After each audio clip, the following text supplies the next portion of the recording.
Thank you, Mr. Speaker. At this time, I'd like to yield 5 minutes to the gentlewoman, the author of the bill from my home state of Maine, Congresswoman Chellie Pingree. The gentlelady from Maine is recognized for 5 minutes. Thank you, Mr. Speaker.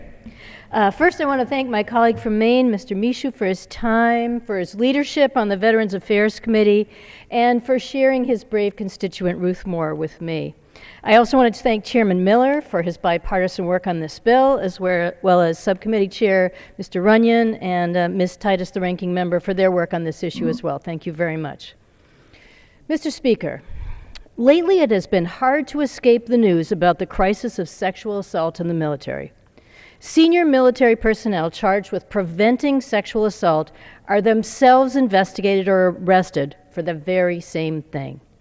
A new Pentagon report showing 26,000 men and women were sexually assaulted in the military last year, up 35%. And only about 1 in 10 of those assaults were reported, and even fewer ended up with prosecution. In fact, the Pentagon says that every single week, 400 sexual assaults go unreported. But even though we've heard much more about this problem lately, in no way is it a new problem. Almost every day I hear from another veteran who is the survivor of sexual assault in the military. Men and women of all ages, from every branch of the service, from every era. I have heard of survivors of sexual assault from World War II, the war in Afghanistan, and every conflict and every era in between. There is no question. We have to get to the root of the problem. We have to reform the legal system and change the culture so sexual assault in the military is no longer tolerated and is thoroughly prosecuted. But the sad fact remains, even if sexual assault in the military ended today, even if a woman or man in uniform was never raped again, there would still be tens of thousands of veterans who survived a sexual assault and suffer a disability because of it, but still can't get veterans' disability benefits that they are owed. That's why we need this bill, the Ruth Moore Act. This bill doesn't create any new benefits for survivors of sexual assault. This bill doesn't give any special treatment to the survivors of sexual assault. This bill just levels the playing field and makes it easier for those survivors to get the benefits they are owed. A few years ago, the Department of Veterans Affairs acknowledged that too many combat veterans were suffering from PTSD and they were being denied benefits because it was too difficult to document what happened to them on the battlefield. So the VA made a common sense change. They said, if you were in combat and a VA doctor gives you a diagnosis of PTSD, and if an examiner links that diagnosis to the combat you experienced, then you are eligible for benefits. The Ruth Moore Act just asked the VA to do the same thing for victims of military sexual assault.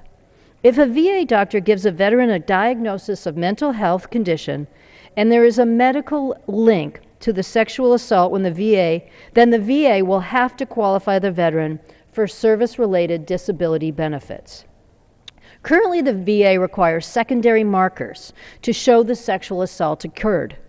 Those secondary markers, statements from relatives or friends or a supervisor, are often hard to come by, especially for veterans who suffered an assault years or even decades ago. In the case of combat-related PTSD, those secondary markers are no longer required, and the sworn statement of the veteran is sufficient. The same reform should apply to survivors of sexual assault. We named this bill for a very brave woman from Maine. Ruth Moore was in the Navy when she was 19, serving her country. At a base in the Azores, she was raped.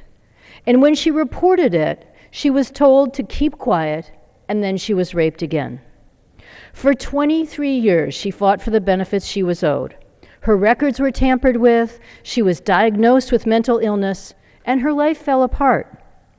After decades of fighting, Ruth was finally given the benefits we owed her. And slowly she has put her life back together. When I met her in my office in Maine 2 years ago, she could barely tell her story. Her friends, her neighbors, even many of her loved ones didn't know what had happened to her.